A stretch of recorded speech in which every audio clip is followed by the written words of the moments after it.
Hello friends, कैसे हैं आप सब। तो आज मैं आप लोगों के लिए एक नया वैकेंसी का अपडेट लेके आया हूं जो कि निकला है एयरपोर्ट अथॉरिटी ऑफ इंडिया की तरफ से। तो चलिए देख लेते हैं कौन से पोस्ट के लिए ये नया नोटिफिकेशन निकाला गया है और इसके रिगार्डिंग जितना भी आपका एसेंशियल चीज़ें हैं वो सब कुछ कवर कर लेंगे इस वीडियो पे। तो अंत तक बने रहिए। तो चलिए शुरू करते हैं। तो यहाँ पर बताया जा रहा है कि airport authority of India invites applications from eligible candidates to apply online through AAI website www.aai.aero for the following post. No applications through any other mode will be accepted. मतलब यहाँ पर जो एयरपोर्ट अथॉरिटी ऑफ इंडिया है ये आप सभी eligible candidates को यहाँ पर इनवाइट कर रहे हैं कि आप अपना आवेदन ऑनलाइन थ्रू भरें ताकि जो खाली पड़ा हुआ जो पोस्ट है इन पोस्ट पे ये लोग भर्ती कर सके। ठीक है। और साथ ही साथ ये भी बताया जा रहा है कि आप ऑनलाइन मोड के अलावा अगर किसी भी मोड पे आप एप्लीकेशंस करते हैं तो आपका एप्लीकेशंस रिजेक्ट कर दिया जाएगा। ठीक है। तो आप सिर्फ ऑनलाइन जो मोड है उसी पे ही आप एप्लीकेशंस कीजिए। ठीक है। तो चलिए आगे देख लेते हैं। आगे यहाँ पर एक टेबल दिया गया है। टेबल में आपका नेम ऑफ द पोस्ट और उसके साथ आपका जो टोटल वैकेंसी है, ठीक है, वो दिया गया है और साथ साथ आपका जो कैटेगरी वाइज जो डिस्ट्रीब्यूशन है वो भी दिया गया है। ठीक है। तो एक एक करके देख लेते हैं। तो यहाँ पर आपका जो फर्स्ट जो आपका पोस्ट है वो है आपका जूनियर असिस्टेंट ऑफिस और इस पोस्ट के लिए जो टोटल वैकेंसी रखा गया है आपका 9 और जो आपका कैटेगरी वाइज जो डिस्ट्रीब्यूशन किया गया है साइड में ये आप देख लीजिएगा पीडीएफ से। ठीक है। तो चलिए आगे वाला पोस्ट देख लेते हैं। आगे वाला जो आपका पोस्ट है वो है आपका सीनियर असिस्टेंट अकाउंटेंट और इस पोस्ट के लिए आपका जो टोटल वैकेंसी रखा गया है आपका 9 और साइड में आपका जो कैटेगरी वाइज डिस्ट्रीब्यूशन किया गया है हर एक पोस्ट का, ठीक है, वो आप देख लीजिएगा। तो चलिए आगे वाला पोस्ट देख लेते हैं। आगे वाला जो आपका पोस्ट है वो है आपका जूनियर एग्जीक्यूटिव कॉमन कैडर और इस पोस्ट में आपका सबसे ज़्यादा वैकेंसी रखा गया है 239। ठीक है। तो चलिए आगे वाला पोस्ट देख लेते हैं। आगे वाला जो आपका पोस्ट है वो है आपका जूनियर एग्जीक्यूटिव फाइनेंस और इस पोस्ट के लिए आपका जो वैकेंसी रखा गया है आपका टोटल 66। तो चलिए आगे वाला पोस्ट देख लेते हैं। आगे वाला जो आपका पोस्ट है वो है आपका जूनियर एग्जीक्यूटिव फायर सर्विस और इस पोस्ट के लिए आपका जो वैकेंसी रखा गया है टोटल वो है आपका 3। ठीक है। तो चलिए आगे वाला पोस्ट देख लेते हैं। आगे वाला जो आपका पोस्ट है वो है आपका जूनियर एग्जीक्यूटिव लॉ और इस पोस्ट के लिए आपका जो वैकेंसी रखा गया है टोटल 18। ठीक है। तो चलिए आगे देख लेते हैं क्या बताया गया यहाँ पर। आगे यहाँ पर आपका जो post identified suitable for the person with benchmark disabilities के बारे में बताया गया है। मतलब कौन से पोस्ट के लिए कौन सा सूटेबल होगा जो डिजिबिलिटीज़ कैंडिडेट्स रहते हैं उनके लिए। ठीक है। ये आप पीडीएफ से देख लीजिएगा। अगर किसी के पास डिजिबिलिटी है सर्टिफिकेट वो आप मैच कर लीजिएगा। अगर आप सूटेबल हो तो आप अप्लाई कर सकते हैं। ठीक है। तो चलिए आगे देख लेते हैं। आगे यहाँ पर आपका जो क्वालिफिकेशंस और आपका जो एक्सपीरियंस के बारे में बताया गया है हर एक पोस्ट का अलग अलग है। तो एक एक करके देख लेते हैं। तो यहाँ पर जो आपका फर्स्ट जो आपका पोस्ट है आपका जूनियर असिस्टेंट ऑफिस और इस पोस्ट के लिए आपका जो क्वालिफिकेशंस रखा गया है वो है आपका सिर्फ ग्रेजुएट। ठीक है। मतलब आपके पास अगर ग्रेजुएशन है तो आप जूनियर असिस्टेंट ऑफिस पोस्ट के लिए आप अप्लाई कर सकते हैं। ठीक है। तो चलिए आगे वाला पोस्ट देख लेते हैं। आगे वाला जो आपका पोस्ट है वो है आपका सीनियर असिस्टेंट अकाउंटेंट और इस पोस्ट के लिए आपका जो क्वालिफिकेशन होना चाहिए मिनिमम वो होगा आपका ग्रेजुएट प्रेफरेबली बीकॉम। मतलब यहाँ पर आपका अगर बीकॉम से ग्रेजुएट है तो आपको ज़्यादा प्रेफर किया जाएगा। वैसे अगर आपके पास बीकॉम नहीं है तो भी प्रॉब्लम है नहीं, आप अप्लाई कर सकते हैं, बट बीकॉम रहने से आपको ज़्यादा प्रेफरेबल दिया जाएगा। ठीक है। और साथ ही साथ आपका 2 इयर्स का एक्सपीरियंस भी होना चाहिए रिलेवेंट जो आपका फील्ड है। ठीक है। इस फील्ड में तो फील्ड में आपका क्या क्या दिया गया है आपका फाइनेंशियल स्टेटमेंट, टैक्सेशंस डायरेक्ट और इनडायरेक्ट टैक्स और उसके बाद आपका audit and other finance and accounts related field experience. मतलब जो आपका फाइनेंस सेक्टर से जो भी होता है अकाउंट और फाइनेंस सेक्टर से वहाँ से आपका 2 इयर्स का एक्सपीरियंस होना चाहिए। ठीक है। तो आप अप्लाई कर सकते हैं। तो चलिए आगे वाला पोस्ट देख लेते हैं। आगे वाला जो आपका पोस्ट है आपका जूनियर एग्जीक्यूटिव कॉमन कैडर जिसमें सबसे ज़्यादा वैकेंसी है और इस पोस्ट के लिए आपका सिर्फ ग्रेजुएशन होने से ही आप अप्लाई कर सकते हैं। ठीक है। तो चलिए आगे वाला पोस्ट देख लेते हैं। आगे वाला जो आपका पोस्ट है वो है आपका जूनियर एग्जीक्यूटिव फाइनेंस और इस पोस्ट के लिए आपका जो क्वालिफिकेशन होना चाहिए वो आपका बीकॉम होना चाहिए और साथ ही साथ आपका 2 इयर्स का ड्यूरेशंस का एक कोर्स होना चाहिए जो कि आपका ICWA या तो फिर CA या तो फिर MBA। ठीक है। और जो आप कोर्स करेंगे उस कोर्स में आपका स्पेशलाइजेशन होना चाहिए फाइनेंस से। ठीक है। मतलब जो आप MBA करेंगे या फिर CA करेंगे या फिर ICWA करेंगे उसमें आपका स्पेशलाइजेशन फाइनेंस साइड से होना चाहिए, तभी आप जूनियर एग्जीक्यूटिव फाइनेंस पोस्ट के लिए अप्लाई कर सकते हैं। तो चलिए आगे वाला पोस्ट देख लेते हैं। आगे वाला जो आपका पोस्ट है जूनियर एग्जीक्यूटिव फायर सर्विस और इस पोस्ट के लिए आपका बैचलर डिग्री इंजीनियरिंग या फिर बीटेक होना चाहिए किसमें फायर इंजीनियरिंग, मैकेनिकल इंजीनियरिंग या फिर ऑटोमोबाइल इंजीनियरिंग से आपका बीटेक या फिर BE होना चाहिए, तभी आप जूनियर एग्जीक्यूटिव फायर सर्विस में आप अप्लाई कर सकते हैं। तो चलिए आगे वाला पोस्ट देख लेते हैं। आगे वाला जो आपका पोस्ट है वो है आपका जूनियर एग्जीक्यूटिव लॉ, और इस पोस्ट के लिए आपका जो क्वालिफिकेशन होना चाहिए वो है आपका professional degree in law, 3 years regular course after graduations, या तो फिर आपका 5 years integrated regular course after 10+2, and candidate should be eligible to get himself enrol as a advocate in bar council in India to do practice in courts in India.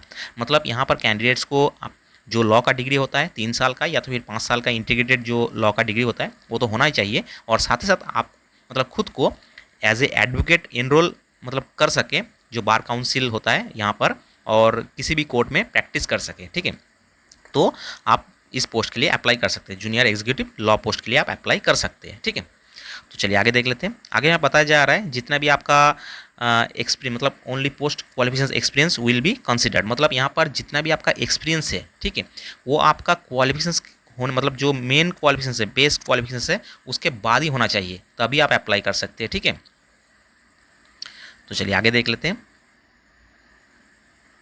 आगे यहाँ पर आपका as के बारे में बताया गया है, जो एज लिमिट है, तो यहाँ पर जो जूनियर असिस्टेंट जो पोस्ट है उसके लिए आपका जो मैक्सिमम एज दिया गया है आपका 30 इयर्स। ठीक है, और जितना भी आपका एज काउंट किया जाएगा आपका 4 नवंबर 2023 से आपका काउंट किया जाएगा। ठीक है, जो जो लास्ट डेट रखा गया है उसी डेट से। और सेकेंड पोस्ट देख लेते हैं, जो आपका दूसरा जो पोस्ट है आपका वो है आपका सीनियर असिस्टेंट, और इस पोस्ट के लिए आपका जो मैक्सिमम एज लिमिट रखा गया है वो है आपका 30 इयर्स। ठीक है, सेम आपका जो कट ऑफ डेट है वो है आपका 4 नवंबर 2023। उसके बाद देख लेते हैं, उसके बाद जो है आपका जूनियर एग्जीक्यूटिव, इस पोस्ट के लिए आपका जो मैक्सिमम एज रखा गया है वो है आपका 27 इयर्स। सेम आपका 4 नवंबर 2023 आपका कट ऑफ डेट रहेगा, मतलब उस डेट के हिसाब से आप अपना एज काउंट कर लीजिएगा। ठीक है, तो चलिए आगे देख लेते हैं।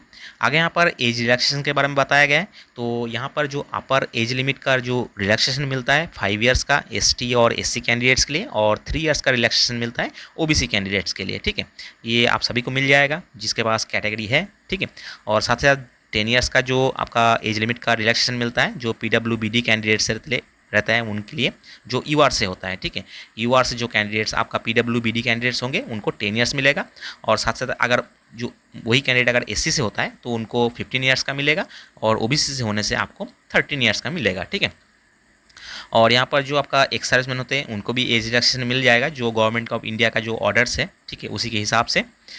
और यहाँ पर आपका अपर एज रिलैक्सेशन लिमिट दिया गया है 10 इयर्स का, जो एयरपोर्ट अथॉरिटी ऑफ इंडिया में काम करते हैं उनके लिए। ठीक है, और यहाँ पर फीमेल कैंडिडेट्स के लिए भी एज लिमिट का दिया गया है, जो कैंडिडेट्स मतलब फीमेल कैंडिडेट्स विडो होंगे, डाइवोर्स होंगे, उसके बाद वुमेन जुडिशियली सेपरेट होंगे। ठीक है, तो उन सब कैंडिडेट्स को यहाँ पर 35 इयर्स तक का छूट दिया गया है। ठीक है, तो चलिए आगे देख लेते हैं। आगे यहाँ पर आपका इवेंट दिया गया है, मतलब डेट दिया गया है कुछ इंपॉर्टेंट, तो देख लेते हैं। यहाँ पर बताया जा रहा है कि opening date for online applications, मतलब किस डेट से आप अपना जो ऑनलाइन एप्लीकेशन है वो आप डाल सकते हैं। तो यहाँ पर जो ओपनिंग डेट है आपका 5 अगस्त 2023, और जो आपका last date of online applications वो है आपका 4 नवंबर 2023। मतलब ये डेट आप याद में रखिएगा, क्योंकि इसी डेट के अंदर आप अप्लाई कर सकते हैं, मतलब 1 मंथ का ही टाइम दिया गया है, आप अप्लाई कर सकते हैं इस टाइम के अंदर। ठीक है, और यहाँ पर आपका जो एग्जामिनेशंस का डेट दिया गया है, tentative date of online applications, sorry online examinations, तो ये जो डेट दिया गया है आपका अभी डेट दिया नहीं गया है, बाद में अनाउंस कर दिया जाएगा, जो आपका एआई का जो वेबसाइट है वहाँ पर अनाउंस कर दिया जाएगा। तो जो कैंडिडेट्स अप्लाई मतलब करना चाहते हैं तो अप्लाई करने के बाद आप टाइम टू टाइम विजिट कीजिएगा जो वेबसाइट दिया गया है आपका एआई का। ठीक है, तो वहाँ पर आपका कुछ भी नोटिस आता है एग्ज़ाम के रिलेटेड तो आपको मिल जाएगा। ठीक है, तो चलिए आगे देख लेते हैं। आगे यहाँ पर आपका पे स्केल के बारे में बताया गया है, तो इनका थोड़ा अलग पे स्केल होता है। तो यहाँ पर जो जूनियर एग्जीक्यूटिव जो ग्रुप बी E1 जो पोस्ट है, इन पोस्ट के लिए यहाँ पर आपका जो पे लेवल रखा गया है वो आपका 40,000 -3% -1,40,000, ये आपका पे स्ट्रक्चर है। ठीक है, और जो सीनियर असिस्टेंट पोस्ट है इनके लिए भी आपका पे स्ट्रक्चर जो रखा गया है आपका 36,000 आपका 3% और 1,10,000। ठीक है, और जूनियर असिस्टेंट पोस्ट के लिए जो आपका पे स्ट्रक्चर रखा गया है 31,000 -3% और 92,000। ठीक है, तो ये होगा आपका पे स्ट्रक्चर। और यहाँ पर साथ ही साथ आपका जो अलाउंसेस वगैरह है जो आपका बेसिक पे, dearness allowances package, 30% of basic पे, HRA, ये सब बेनिफिट आपको मिल जाएगा, ठीक है, जब आप जॉब ज्वाइन करेंगे। और यहाँ पर आपका CTC आपका जो अलाउंसेस होता है वो भी आपका कुछ रहता है, जो आपका एयरपोर्ट अथॉरिटी ऑफ इंडिया की तरफ से दिया जाता है, तो ये भी आपको मिलेगा उसी पैकेज के हिसाब से, ठीक है। तो चलिए आगे देख लेते हैं। आगे यहाँ पर बताया जा रहा है, कुछ इंपॉर्टेंट इंस्ट्रक्शंस दिया गया है, ठीक है। तो देख लेते हैं कुछ क्या क्या इंपॉर्टेंट है यहाँ पर। तो यहाँ पर फर्स्ट में बताया जा रहा है कि ओनली इंडियन नेशनल जो फुलफिलिंग एलिजिबिलिटी क्राइटेरिया है can apply for the above post. मतलब यहाँ पर सिर्फ इंडियन नेशनल्स, मतलब जो इंडियन सिटीजन्स है वही अप्लाई कर सकते हैं यहाँ पर, ठीक है। तो और इंपॉर्टेंट देख लेते हैं। तो यहाँ पर जो एज रिलैक्सेशन है, मतलब एज, एक्सपीरियंस हो गया, या फिर जो आपका एजुकेशन क्वालिफिकेशन हो गया, सब कुछ आपका 4 नवंबर 2023 से पहले आपका हो जाना चाहिए, ठीक है। मतलब जो कट ऑफ डेट है उससे पहले आपका हो जाना चाहिए। सेम चीज़ आपका जो OBC जो सर्टिफिकेट है, आपका जो SC/ST सर्टिफिकेट है, वो सब भी आपका उसी डेट से पहले आपका हो जाना चाहिए। तो चलिए आगे देख लेते हैं। आगे वही चीज़ बताया गया है, जो आपका कट ऑफ डेट है उसी डेट से पहले आपका SC/ST का सर्टिफिकेट होना चाहिए। उसके बाद PWBD कैंडिडेट्स का भी वैसी सेम सर्टिफिकेट उसी डेट से पहले आपका इशू हो जाना चाहिए। तो चलिए आगे देख लेते हैं।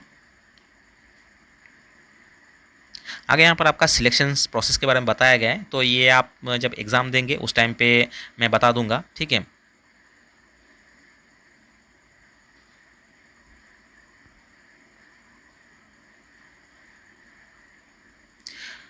तो यहाँ पर हाउ टू अप्लाई के बारे में बताया गया, मतलब कैसे आप अप्लाई करेंगे उसके बारे में बताया गया है। तो यहाँ पर आप डायरेक्ट जो आपका AAI का जो वेबसाइट है वहाँ पर जाके आपका कैरियर करके ऑप्शंस मिलेगा, वहाँ पर जाके आप अपना एप्लीकेशन सबमिट कर सकते हैं। और उसमें आपका एक वैलिड ईमेल आईडी होना चाहिए और एक मोबाइल आपका नंबर होना चाहिए एप्लीकेशंस के दौरान, ठीक है। उसी ईमेल आईडी पे और मोबाइल नंबर पे आपका नोटिफिकेशन आएगा, कुछ भी आपका अपडेट होता है मतलब एग्ज़ाम के रिलेटेड, ठीक है। तो ये दोनों आपका तो होना चाहिए एप्लीकेशंस के टाइम।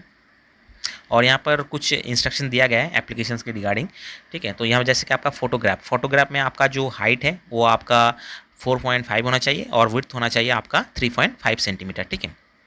तो ये क्राइटेरिया रखा गया है आपका। और यहाँ पर डायमेंशन में भी वही सेम चीज़, आपका 200 पिक्सल इंटू 230 पिक्सल का आपका प्रेफरेबल होना चाहिए। और साथ साथ आपका जो साइज़ है, मतलब जो आपका फ़ोटो का साइज़ है वो 20 KB से लेके 50 KB के अंदर होना चाहिए, ठीक है। और भी क्राइटेरिया है, ये आप देख लीजिएगा जब आप एप्लीकेशंस करेंगे उस टाइम। और सिग्नेचर के बारे में भी बताया गया है। यहाँ पर सिग्नेचर हो गया, आपका थंब इम्प्रेशंस हो गया, सिग्नेचर, थंब इम्प्रेशन, उसके बाद हैंड रिटन जो डिक्लेरेशंस आपको देना पड़ेगा उसके बारे में भी यहाँ पर बताया गया है। और जो साइज और जो आपका इमेज का रेजुलेशंस है वो सब भी इसमें दिया गया है, ठीक है। ये आप देख लीजिएगा। और इसका जो एक ऑनलाइन एप्लीकेशंस का जो एक वीडियो है मैं आप लोगों के लिए एक बना दूंगा, तो वो देख लीजिएगा कैसे आपको अप्लाई करना है, ठीक है। तो इस एडवर्टाइजमेंट में उतना कुछ और है नहीं, तो मिलते हैं नेक्स्ट वीडियो पे, तब तक के लिए बाय।